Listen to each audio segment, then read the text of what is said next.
I'm Ariana Grande. Hi, I'm Cynthia Erivo. And you're listening to the Broadway Podcast Network. Visit bpn.fm to discover more.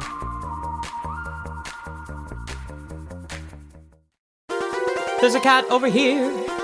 There's a cat over there. And the wrong one died. And the wrong one died.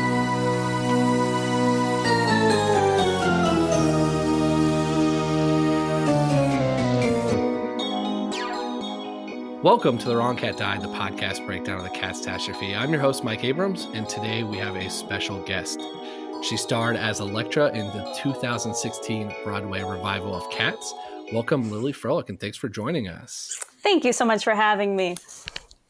Starred, that's saying a lot. Yeah, let's jump in. The first thing I'd like to hear is, before you signed on to play Electra, what was your history with the musical Cats? Had you seen it? Had you acted in it as a kid? What was your backstory with the musical? Not much. I would say I saw it as a kid.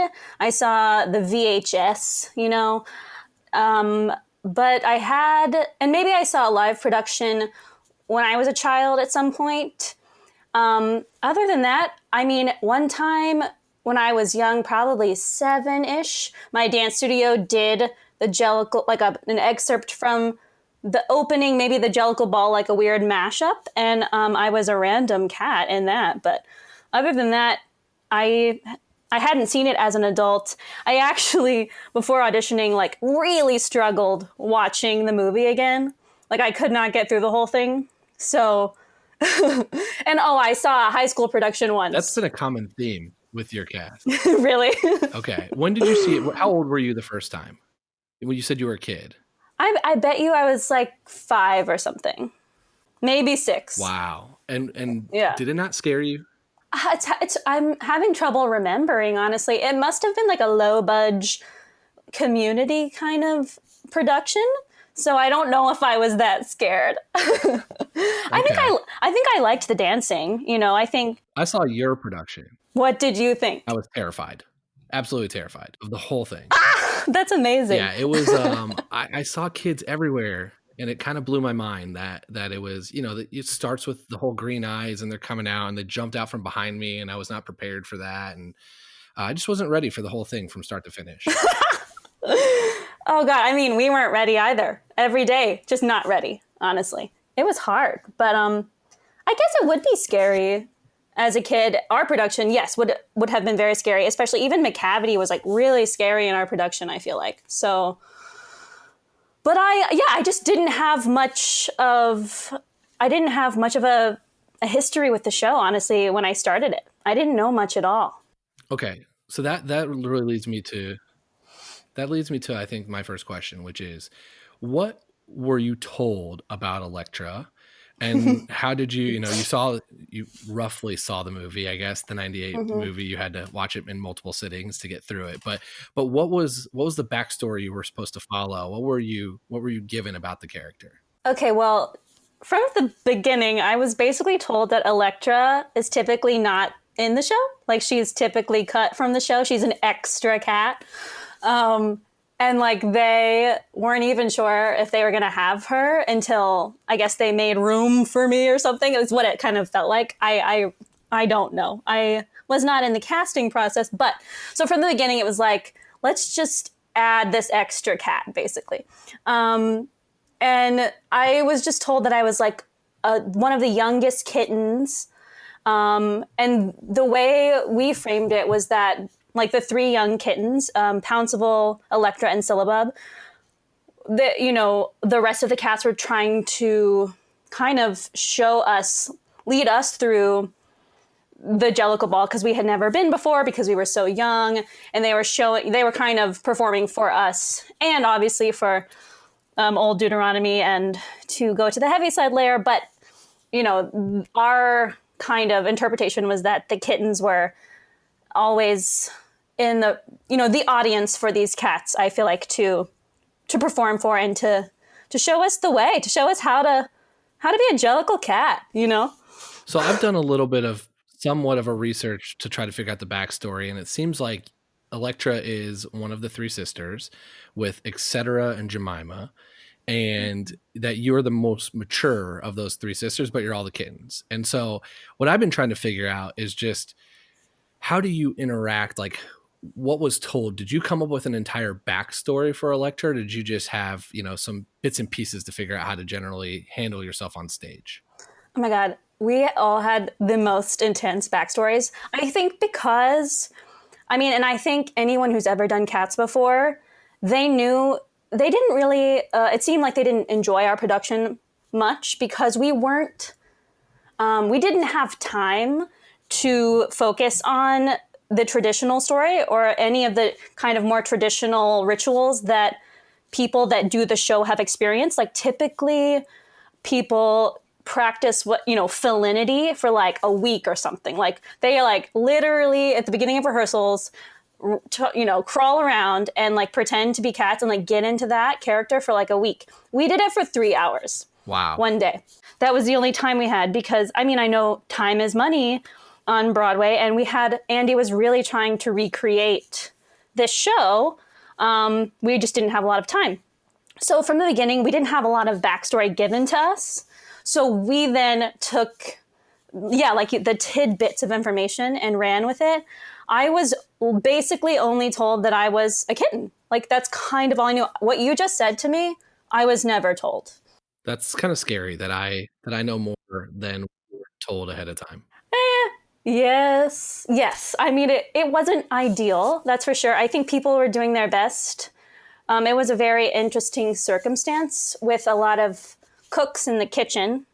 But yeah, so we created that Jenny Anydots was my mother and that Skimbleshanks was my dad.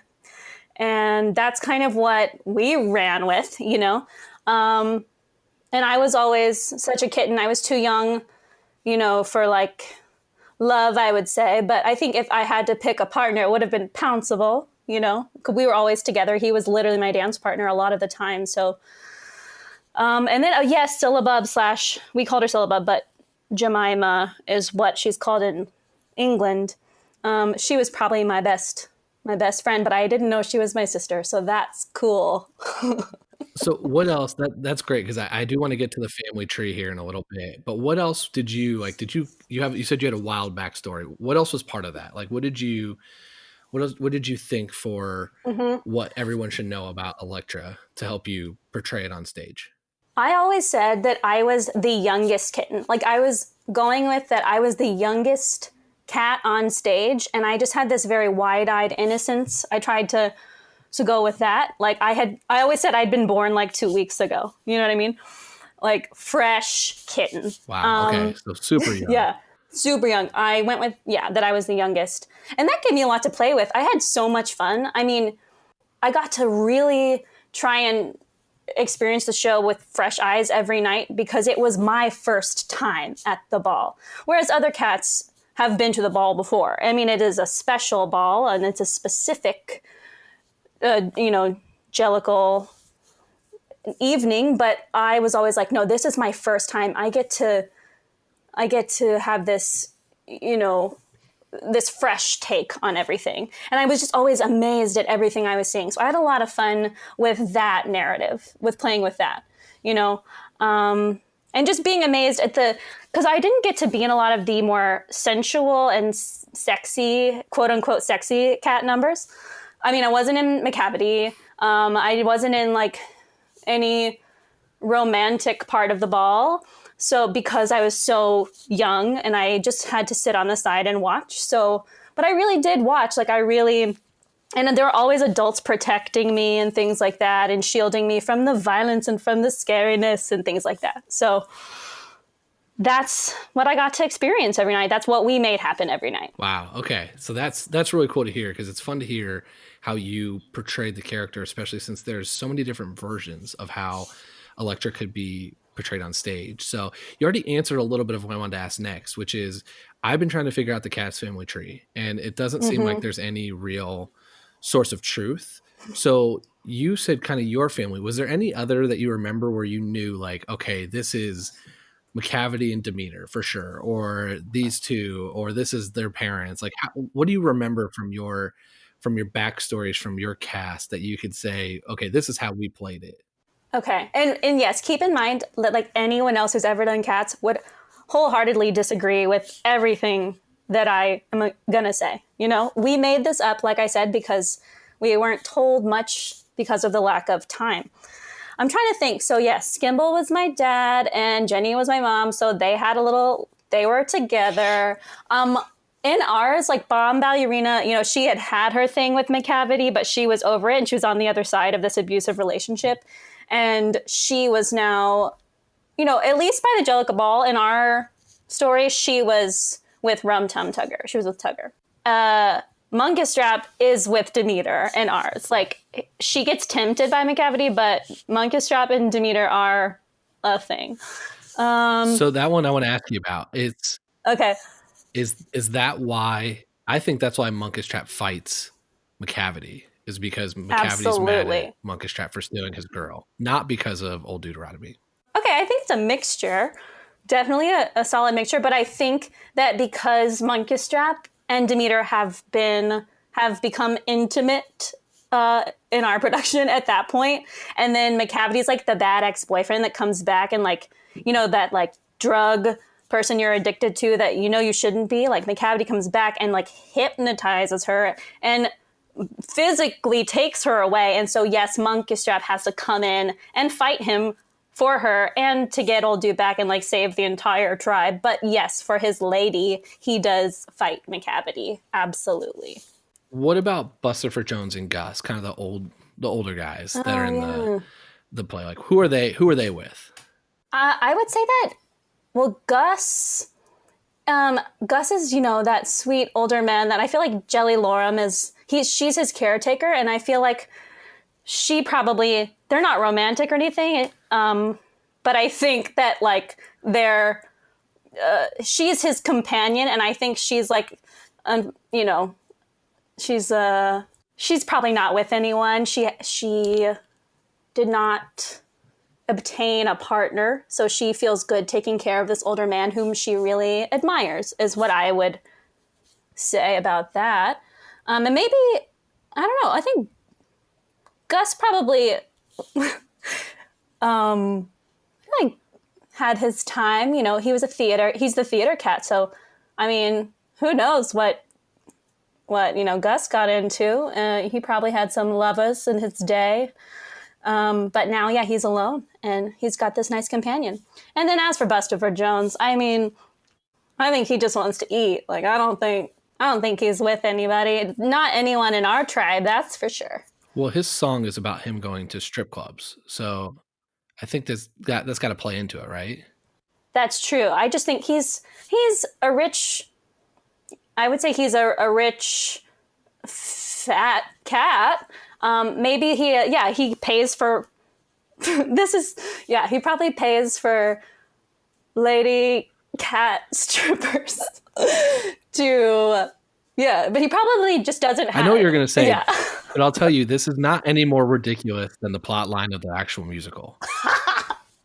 I know, you're right. Like, oh my God, it's just been like years. Like, I'm years removed from it. And I tell you, when we were in it, I probably could have had a very serious conversation about all this. I just haven't in a couple of years. So it is just funny to be saying this stuff, honestly.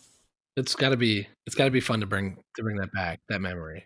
It is fun. It's so fun. It was such a special time. So it is really fun. Buster Jones getting that pussy, dare I say, you know? Okay, so let's switch topics. Is this PG? No, it's not PG. It doesn't have to be PG, but let's switch topics. Okay. Who was if ignoring cast members, so just about cats, who was your favorite and least favorite cat in the show? Ignoring cast members, just cats. Yes. Favorite and least favorite. Okay. Oh, this is hard. I mean, I think maybe I would go with Demeter is probably my favorite, probably because I would have enjoyed a chance to play her, but I don't think that because I understudied 3 other cats, but I didn't understudy her. And I think because I had such maybe like a youthful look about me. I wasn't quote unquote like mature enough, for that.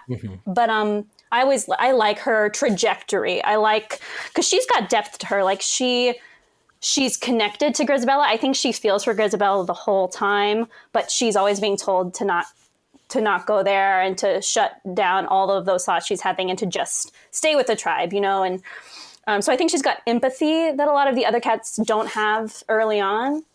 I think she's really a cool cat.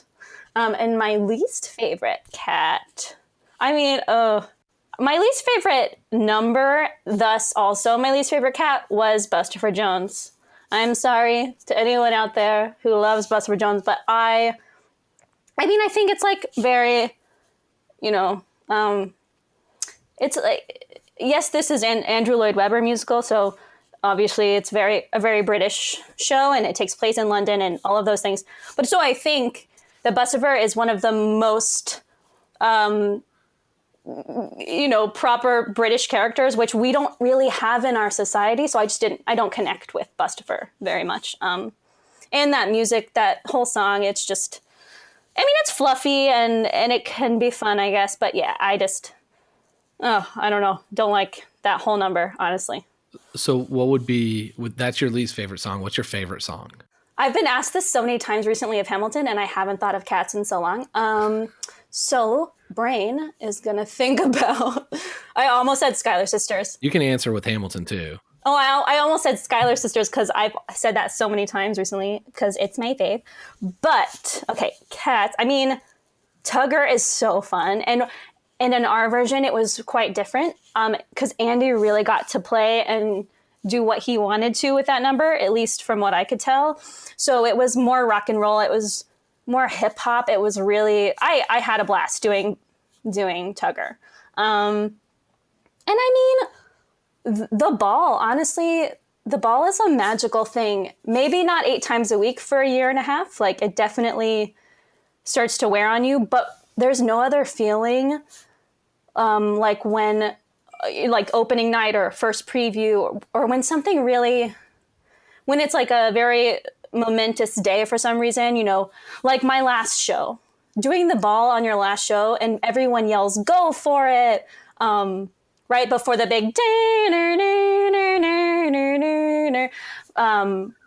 it is the most breathtaking experience, honestly. Like, I have tears in my eyes just thinking about it. Because it's not often as a dancer that you get to dance like that on stage anywhere. So I will tell you, when I saw the musical the first time, the only thing stuck in my head when I left was Mungo, Jerry, and Rumpelteazer. Oh, yeah. And the more I've watched it, the more I get really stuck on McCavity's song. Oh, yeah. Worst character in terms of like such a bad cat, but what an amazing song. I know, it's a great song. I just wasn't in it. Like I said, I was I didn't get to be in that number. I came out at the very end and like posed with everyone, literally. And so I understudied Rumpelteazer, and she got to be in it. So I did get to do it sometimes, but it's such a great song, but I think I resented it because I was like, well, I don't get to be a part of this thing. So I'm going to like disconnect from it a little bit. So I'm not jealous of everybody. Exactly.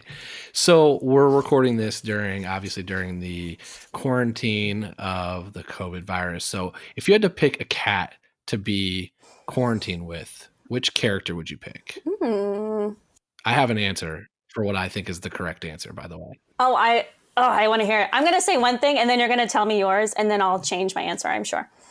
But on a personal level, my best friend, Christine Cornish-Smith, who I think you've chatted with already. I have. She's my best friend. We've been best friends for forever. She was Bomb Ballerina. And if I had to I think Bomb Ballerina is a cool cat. And she was also like, oh, I forgot this in the family tree. Bomb Ballerina was my big sister in our family tree, the one we made up. So yes, and I think that's also because she's my best friend. We just made that a thing.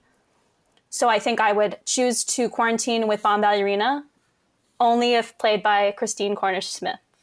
Just kidding, actually, because I have a gajillion friends that understudied her. So I think the correct answer is Mr. Mistopheles. Okay, why? He's magical. He would do magic all day, the whole time, and keep you entertained. Okay, that's a great answer. I know. I was thinking Bomb Ballerina because in that Big Sister, she's like so over it, but she'd be like, "Hey, bitch, like let's paint our nails.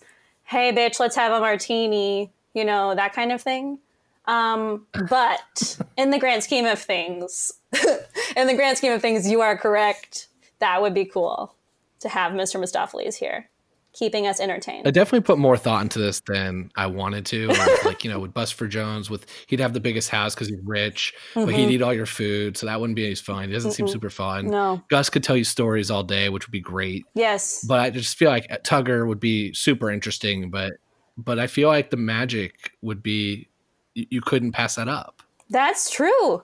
And maybe he could just magically present us a vaccine and make this all go away too. Now, did you get to see the movie when it came out? Oh, yeah. And what did you think? I did. I saw it on Christmas Eve day with my parents. I think that I probably felt the way about the movie, the way anyone who's ever done Cats in their lives thought about our revival. I finally understood. I had a lot of pride for the musical, and I felt sad that things were so different.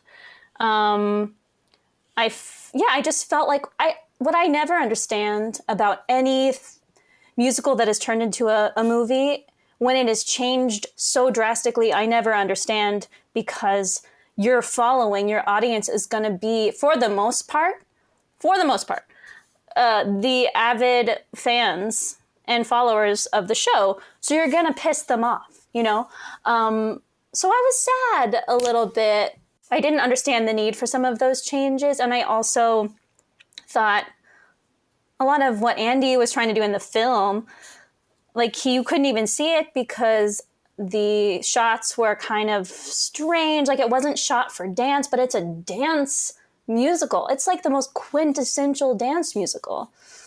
And it's like the added song was weird. And like, I just don't understand why we must change things at all. Like I understand if you can change something for the better, which then it's like, that's an opinion, but changing something so dramatically that is so beloved by so many, like that's what I don't understand.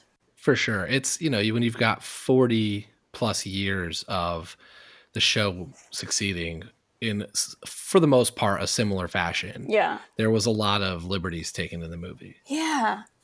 And I wasn't there, and I don't know why they made those changes. I know that things, under pressure, things have to change but I do feel like maybe the person at the helm of that, like the director, like maybe he didn't have any sort of prior love for the show, and maybe he didn't feel the need to like uphold any of the defining factors of the show. And I think that's sad a little bit, I think it's a loss. He was rewarded with a Razzie. Right. Oh, well. And they spent so much money on it. Like it didn't make much money, obviously, right? So it didn't do well. It's having a little bit of a life after with like the a cult classic type of crowd, with a lot of people doing potentially illegal things and then watching it. Oh God. Yeah, drugs. So okay. I gotta say that's the only way you can watch it. I have not. That's what I felt sometimes about the musical production too. I thought I needed a few more drinks before I walked in, and the lights went out. Yeah. But I do want to ask you my final question.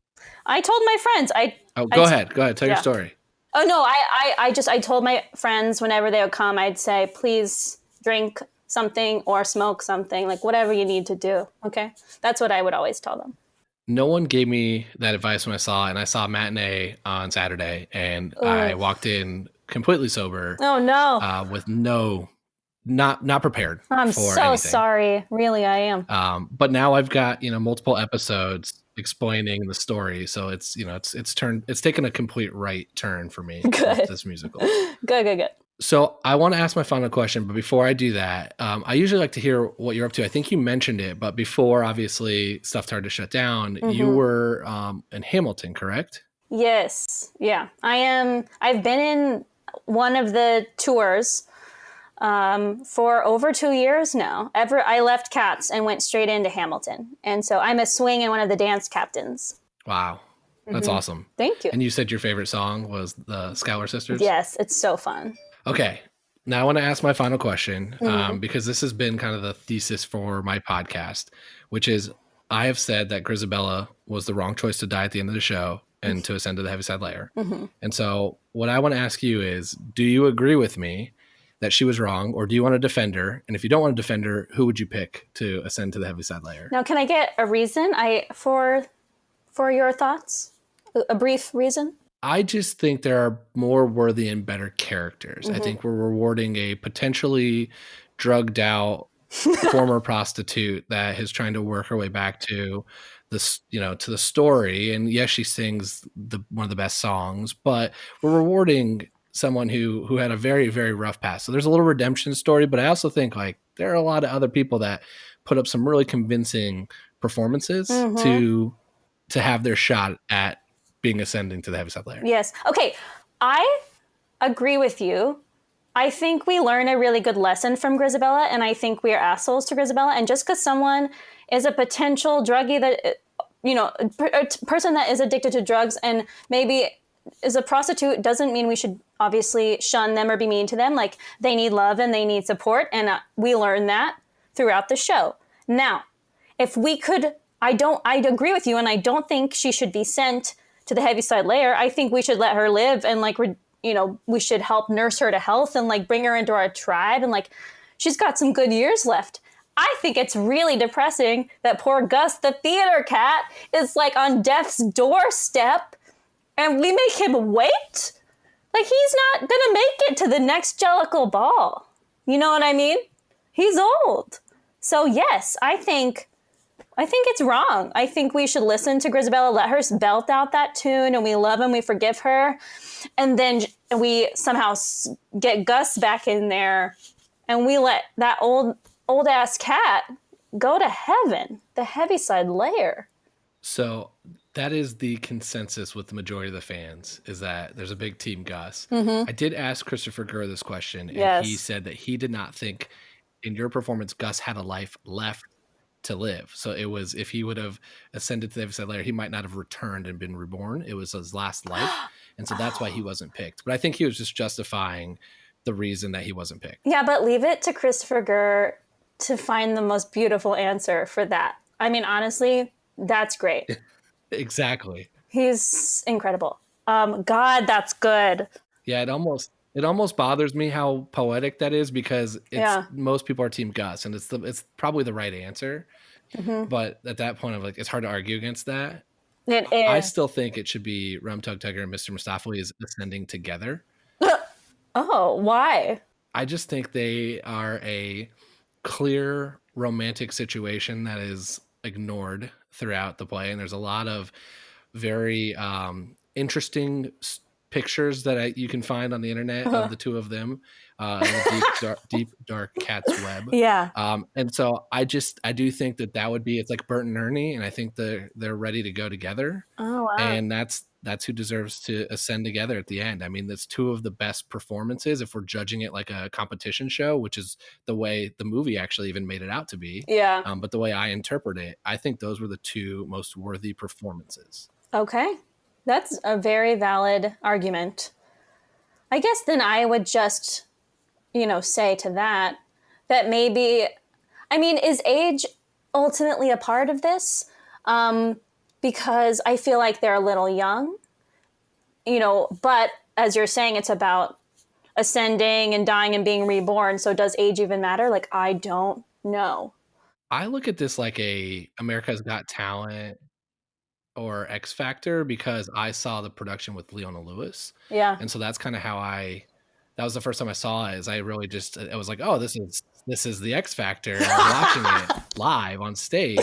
And so that's kind of how I've been thinking about this musical. Sure. And so from that standpoint, if I'm a Simon Cowell type of Old Deuteronomy, I'm picking those two together. Okay. I appreciate that. I really do. I mean, if it's a search for talent, you're so right. You're so right. I mean, although Jenny and the Dots can tap her face off, okay, that's a really impressive tap moment. That dance number weirds me out. Okay. I mean, the taking off of your outer shell, your outer skin is always frightening, I would say. Especially in the movie. That was uncomfortable. The movie version was an experience, to say the least. Yeah. Well, thank you so much for spending the time with us. And I want to know how we can find you on social media. Yes, I am on Instagram. It's at Lili Fro. That's at LILIFRO. And then I am on the Facebook. It's just my name, Lili Froehlich. Awesome. Well, thank you again. And thanks for listening to this bonus episode with Lili Froehlich on The Wrong Cat Died, the podcast breakdown of the catastrophe. To follow along, you can subscribe on Apple Podcasts, Spotify, Stitcher, or anywhere else you listen to podcasts. Follow us on Twitter and Instagram at The Wrong Cat Died, or check out our website, thewrongcatdied.com.